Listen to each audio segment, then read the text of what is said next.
বাজান, সকাল সকাল এতগুলা মিস কল, কোনো গুরুত্বপূর্ণ আলাপ? দাদু, আমার একটা কথা বলো তো। এই যে তোমার যে আমি এত ভালোবাসা দিলাম, তুমি তোর বিনিময়ে আমার কোনোদিন কোনো কিছু দিলা না। ওরে পাগলা, ভালোবাসার তো কোনো প্রতিদান হয় না। যদি প্রতিদান হইতো তাহলে তো সেটা ভালোবাসা থাকতো না। কিন্তু আমার তো এখনই বিনিময় লাগবে দাদু। শোনো, তাড়াতাড়ি আমার ফোনে 500 টাকা পাঠাও। সো স্যাড, আমার কাছে তো এই মুহূর্তে 500 টাকা নাই রে। তোরে 50 টাকা দিতে পারি, কিন্তু 50 টাকা পাঠাইলে তুই তো দোকান থেকে ক্যাশ আউটও করতে পারবি না। এটা তুই মনের খাতা লিখে রাখ, দেখা হলে তোকে 50 টাকা দিয়ে দেবো। উঠতেছো না কেন দাদু? তো প্রবলেম না পড়লে তোমরা ফোন দিই না বাবা, আমার তো ইন্টারভিউ আছে।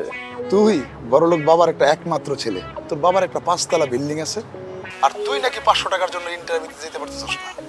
তুই কই আসছিস এখন বলতো? কই আর থাকবো, রুমে। ওকে গেট, তুই এক কাজ কর, তুই স্ট্রেট ছাদে চলে যা।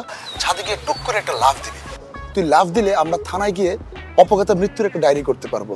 অথবা তোর বাবা যে তোদের যত সয় সম্পত্তি টাকা পয়সা আছে সবকিছু নিয়ে কবরে দিতে চাচ্ছেন, এই ব্যাপারে একটা মামলা করা যাবে।